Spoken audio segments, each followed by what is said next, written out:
सरकार पैसा देती है। शिवराज सिंह जी कोई अपने घर से पैसा नहीं दे रहे हैं, राकेश गिरी कोई अपने घर का पैसा नहीं दे रहे हैं। जनता में हमेशा हिंदू मुस्लिम में बांट कर देना राकेश गिरी हमेशा से करते आए हैं, ये उन्हें और उनकी पार्टी करती आई है। पूरा छरिया बेचने का काम शहर में टीकमगढ़ विधायक राकेश गिरी ने अपने हाथों में ले लिया था। गरीब आदमी भी छरिया नहीं निकाल सकता था। अगर वो छरिया निकालने जाता था तो पुलिस उसकी ट्रॉली पकड़ के 20,000 30,000 रुपए का जुर्माना उस पर ठोकती थी। और टीकमगढ़ विधायक ने जो मतलब अपाहिज, विकलांग, कैंसर पीड़िता और कितने जघन्य रोगों से ग्रसित जो महिलाएं थी, इन लोगों का इन्होंने ट्रांसफर किया। भ्रष्टाचार के रूप में टीकमगढ़ सदर विधायक ने जो यहाँ पर भय और आतंक का माहौल बनाया था, निश्चित रूप से इस बार जनता उन्हें सबक सिखाने के लिए तैयार है।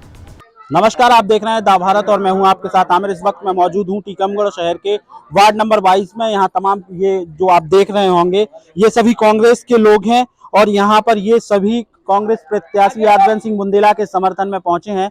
कार्यकारी अध्यक्ष गौरव शर्मा से हम चर्चा करते हैं। गौरव जी, क्या रणनीति है चुनावी मैदान में कांग्रेस से? आप लोग जनसंपर्क कर रहे हैं, कितना जन समर्थन जनता का मिल रहा है?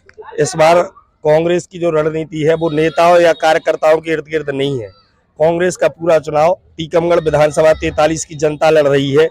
यह चुनाव 20 साल की भाजपा की दुष्ट अनाचार पापाचार की सरकार के खिलाफ लड़ा जा रहा है। निश्चित रूप से इस बार जनता ने, आप देख ही रहे होंगे वार्डों में जाकर, अपार जन समर्थन कांग्रेस प्रत्याशी दारा यादवेंद्र सिंह के साथ जुड़ा हुआ है। भ्रष्टाचार के रूप में टीकमगढ़ सदर विधायक ने जो यहाँ पर भय और आतंक का माहौल बनाया था, निश्चित रूप से इस बार जनता उन्हें सबक सिखाने के लिए तैयार है।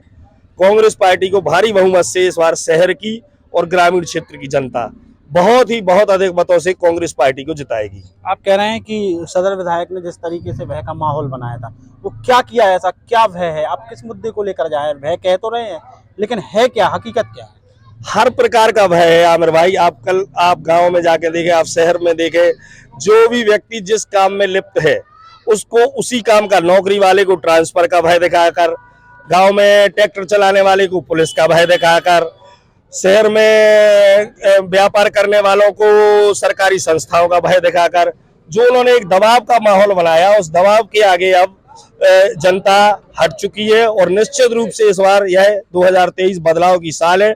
प्रदेश में आदरणीय कमलनाथ जी और जिले में 5 सीटें कांग्रेस पार्टी जीत रही है। यहाँ लाडली बहना की भी भारतीय जनता बात कर रही है कि लाडली बहना जो है वो उनके लिए बड़ा इफेक्ट करेंगी और महिलाएं जो हैं ज्यादा से ज्यादा भाजपा के समर्थन में मत करेंगी।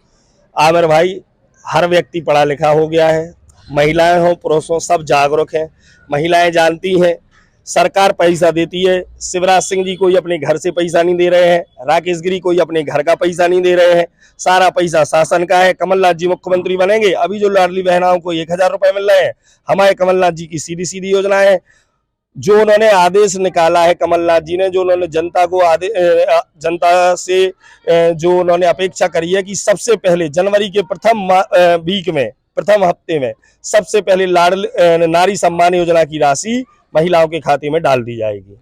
राकेश गिरी का एक बयान सुना था मैंने, मुख्यमंत्री शिवराज सिंह चौहान की जब यहाँ सभा हुई थी, उन्होंने कहा था कि वाह रे दादा तेरा प्यार, पहले जब्बार और फिर गफ्फार। इससे क्या इफेक्ट पड़ेगा?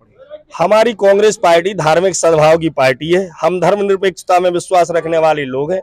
हमारे लिए जब्बार हो, गफ्फार हो, आमिर हो, रानू हो, अरविंद हो, ध्रुव हो, जसवंत हो, हम सब एक है। धार्मिक सद्भाव, वसुदैव कुटुंबकम, पूरी धरती एक है, मानव जीवन सर्वोपरि है। ये सब भेद बांटने का कार्य राकेश गिरी हमेशा से करते आए हैं। ये उन्हें और उनकी पार्टी करती आई है।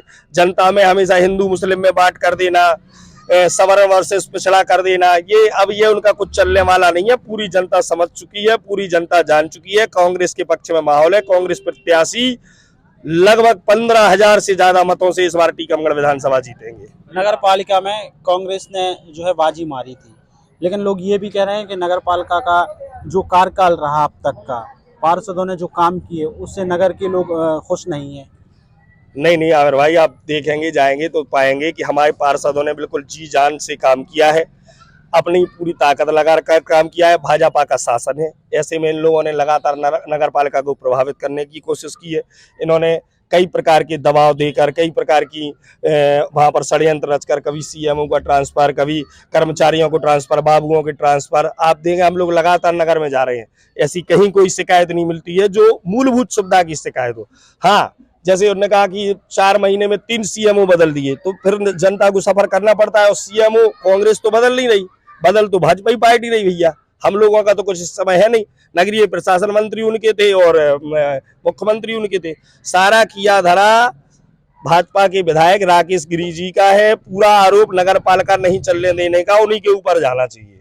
अभी आप लोग प्रजापति वार्ड में थे, वहां पर यादवेंद्र सिंह जी अपने बयान में ये कह रहे थे कि यहाँ जो है, यहाँ के लोगों के विधायक ने धंधे छीन लिए। कैसे धंधे छीने, ये क्या है पूरा माजरा? ये भैया यादवेंद्र सिंह जी नहीं कह रहे थे। यादवेंद्र सिंह जी के समक्ष उपस्थित जो जनता थी, जो प्रजापति मोहल्ला था, जिनका बेसिक काम सुबह से वो मैं अपने बच्चों और पत्नी को लेकर जाते थे, एक ट्रॉली छरिया खोदा, बेचा, उससे जो कुछ कमाया उसको खाया, ये उनकी दिनचर्या थी। उनकी दिनचर्या टूट चुकी है। पूरा छरिया बेचने का काम शहर में टीकमगढ़ विधायक राकेश गिरी ने अपने हाथों में ले लिया था। गरीब आदमी भी छरिया नहीं निकाल सकता था। अगर वो छरिया निकालने जाता था तो पुलिस उसकी ट्रॉली पकड़ के 20,000 30,000 रुपए का जुर्माना उस पर ठोकती थी। ये सारा यादवेंद्र सिंह जी कुछ नहीं बोल रहे थे इस विषय में। जनता ने आगे यादवेंद्र सिंह जी को बताया था कि दादा ऐसी ऐसी स्थिति है और हम लोगों को व्यापार से विहीन कर दिया है। ऐसा व्यापार जिसमें उनके बच्चे, उनकी पत्नी, उनके परिवार के लोग सुबह से निकले, ट्रैक्टर ट्रॉली लिया, एक जगह से छरिया भरा और बेचा, उससे जो पैसा आया उससे अपनी रोजी रोटी चलाते थे। ऐसे लोगों को भी प्रभावित करने का काम भाजपा और भाजपा के विधायक ने टीकमगढ़ में किया है। ये भी खबरें हैं, कांग्रेस लगातार आरोप लगाती है कि भारतीय जनता पार्टी के जो विधायक हैं राकेश गिरी, उनसे अधिक उनके भाई जो हैं सबसे छोटे यशराज गिरी, उनका प्रभाव यहाँ रहता था। भैया मतलब लोग उन्हें दादा कहने लगे हैं, ऐसा मैंने सुना है। उनके सबसे छोटे भाई जो है वो दादा कहलवाने लगे हैं और उम्र में काफी छोटे हैं। अब उन्होंने किस किस तरीके से क्या क्या षड्यंत्र रच के टीकमगढ़ में किस किस व्यापार को कैसा प्रभावित किया, आप अगर व्यक्तिगत व्यापारियों से जाकर पूछेंगे तो वो सब कुछ बताने के लिए तैयार हैं। गल्ला मंडी का व्यापारी उनसे परेशान है, ठेकेदार उनसे परेशान है, खनिज विभाग के व्यापारी उनसे परेशान है। आज हर क्षेत्र का व्यापारी उन लोगों से बहुत ही ज्यादा उग चुका है। आप लोग ट्रांसफर की बात कर रहे हैं, शिक्षकों के तबादले पर भी हम आते हैं। आप लोगों ने एक 300 से ज्यादा अधिक शिक्षकों की सूची जो है वायरल की है, सोशल मीडिया पर चल रही है, वो क्या पूरा मामला है? गरीब, निशक्त, अपाहिज और लाचार महिलाओं के जो ट्रांसफर इस भाजपा सरकार ने किए हैं, इसका परिणाम इन्हें निकट भविष्य में चुनाव में निर्णय देखकर लग जाएगा। आमिर भाई, हमारे मुख्यमंत्री जब कमलनाथ जी बने थे तो 36,000 ट्रांसफर उन्होंने सीएम हाउस से, किसी कोई कह रहे कि किसी ने एक कप चाय पिलाई हो किसी बाबू को, उन्होंने अपने घर से कर दिए थे। और 15-15 वर्षों से जो टीचर अपने घरों से, अपने बच्चों से, अपनी बीवी से दूर थे, आज वो टीकमगढ़ में आके पदस्थ है। और टीकमगढ़ विधायक ने जो मतलब अपाहिज, विकलांग, कैंसर पीड़िता और कितने जघन्य रोगों से ग्रसित जो महिलाएं थी, इन लोगों का इन्होंने ट्रांसफर किया। आमिर भाई, एक प्रकरण तो ऐसा है, क्योंकि मेरी माँ से ही जुड़ा हुआ है, इसलिए मैं उसको सार्वजनिक नहीं कर रहा हूं। नहीं तो ऐसे कई प्रकरण हैं कि जिनके बारे में सोचकर आपका रोम रोम खड़ा हो जाएगा कि इतने गंदे काम कोई व्यक्ति कर कैसे सकता है। ऐसे ट्रांसफरों में इतने गंदे कार्य टीकमगढ़ में किए गए हैं और टीकमगढ़ की जनता इन सभी कामों से भली भांति परिचित है और निकट भविष्य में उसी को ध्यान में रखकर टीकमगढ़ की जनता अपना निर्णय लेगी। ट्रांसफर कराने का उद्देश्य, यहाँ से वहाँ शिक्षकों को भेजने का उद्देश्य क्या है? पैसा, केवल पैसा, इसके अलावा कोई उद्देश्य नहीं है। कोई उद्देश्य नहीं है भाई। कर्मचारी है, कर्मचारी यहाँ नौकरी करेगा, 10 किलोमीटर आगे भी नौकरी करेगा, उसको 30,000 रुपए सैलरी यहाँ मिल रही होगी, 10 किलोमीटर आगे भी मिल रही होगी। इससे कोई अपने लोगों को स्थापित करना, अपने घर के चाटुकार जुड़े हुए लोगों को पास में स्थापना देना, परेशान गरीब, असहाय और अपाहिज लोगों को दूर फेंकना, ये उनकी नीति रही और पूरा लेन देन करके पूरा ये काम हुआ है। कांग्रेस पूरी तरीके से मजबूत है, जीत पाएगी क्या इस सीट? 100% भैया, अकेली ये सीट नहीं जीतेगी, हम पूरा जिला जीतेंगे और प्रदेश में माननीय कमलनाथ जी के नेतृत्व में एक मजबूत सरकार बनाएंगे। मुद्दे लोकल के ही रहेंगे या प्रदेश? सभी जगह लोकल के भी मुद्दे हैं, सभी जगह भ्रष्टाचार सबसे बड़ा मुद्दा है। शिवराज सिंह जी से लेकर और टीकमगढ़ विधायक तक के जो जितना भी पूरा खाका खिंच चुका है, इन लोगों की पूरी पोलें जनता के सामने खुल चुकी हैं। जनता मध्य प्रदेश का और कांग्रेस का चुनाव लड़ रही है। जमीनों को लेकर भी आप लोग लगातार आक्रामक रहे हैं, विधायक पर ये आरोप लगाते रहे कि इन्होंने जो है आदिवासियों की जमीनें खरीदी या अन्य जमीनों पर कब्जा किया। ये मुद्दे भी जा रहे हैं क्या नगर? भैया हम लोग गांव-गांव जा रहे हैं, आप विश्वास करेंगे ऐसा कोई गांव नहीं होगा जहां 4 आदमी जनता में से खड़े होकर ये ना बताते हो कि हमारे फलाने की फलानी जमीन, हमारे ठिकाने की ठिकानी जमीन। माने आप एक-एक करके अगर व्यवसायों पे आ जाएंगे तो शाम हो जाएगी, लेकिन उनके ऊपर लगे आरोप कम नहीं होंगे। क्या मान रहे हैं आप? निश्चित रूप से कांग्रेस जीतेगी।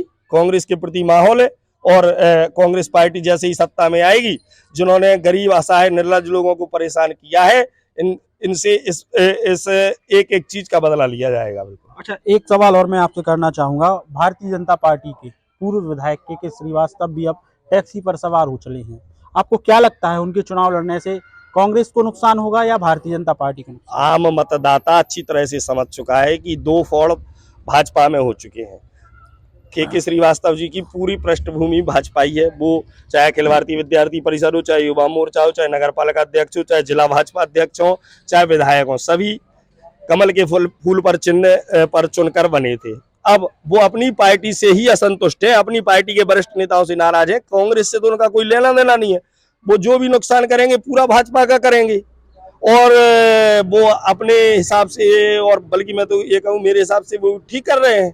भाई जिस इतने बड़े नेता का अनादर ऐसी पार्टी ने किया, ऐसे सर्वे को मैं भी नकारता हूँ जिस सर्वे में ऐसा परिणाम आया कि टीकमगढ़ विधायक का टिकट रिपीट हो गया। आप कह रहे हैं कि इससे भारतीय जनता पार्टी को नुकसान होगा, लेकिन भाजपा के लोग ये कह रहे हैं कि के श्रीवास्तव के चुनाव लड़ने से, क्योंकि उन्होंने 2013 के चुनाव की हम बात करें तो उस समय 17,000 वोटों से यादवंत सिंह जी को हराया था। तो लोग ये भी कह रहे हैं कि कांग्रेस को भी इससे फर्क पड़ेगा। 2013 और 2023 में आमिर भाई 10 वर्ष का अंतर आ चुका है। इन 10 वर्षों में टीकमगढ़ में भाजपा और भाजपा के लोगों ने किस तरीके से जनता को लूटा है, ये सब पूरी जनता के सामने है। बहुत ही निकट भविष्य में इन सभी बातों के जवाब आपको ईवीएम देने वाली है। 3 दिसंबर को दादा यादवंत सिंह जी विधायक बनने वाले हैं और कमलनाथ जी माननीय मुख्यमंत्री बनने वाले हैं। बहुत बहुत धन्यवाद। तो ये थे हमारे साथ कांग्रेस पार्टी के कार्यकारी जिलाध्यक्ष गौरव शर्मा और तमाम लोग पार्टी, और उनसे जब हमने तमाम सवाल किए, उनसे ये भी पूछा कि इस बार क्या रणनीति कांग्रेस की, तो उन्होंने कहा है कि टीकमगढ़ में इस बार भारतीय जनता पार्टी के जो प्रत्याशी उनको हराकर कांग्रेस के प्रत्याशी जीतेंगे और साथ ही साथ मध्य प्रदेश में कमलनाथ की सरकार बनेगी।